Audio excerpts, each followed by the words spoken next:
I received a question from Judith from Scotland regarding the Amtech two-piece snap-off knife set, stock code S0150. Judith's question was, how do you open the knife up to replace the snap-off blades?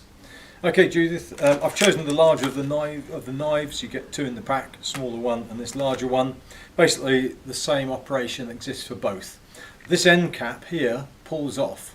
So you want to make sure the blade is extracted, because you don't want to be holding it here with the blade out. And if you grip it with your thumb and index finger, the end comes off.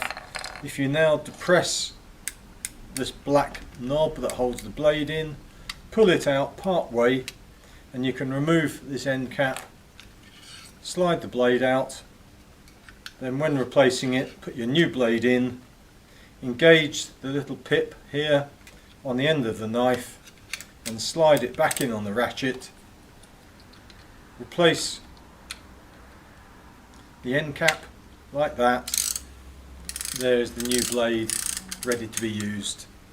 Okay, hope that was of use to you. If not, please go to amtechdiy.com and we'll look forward to answering your questions.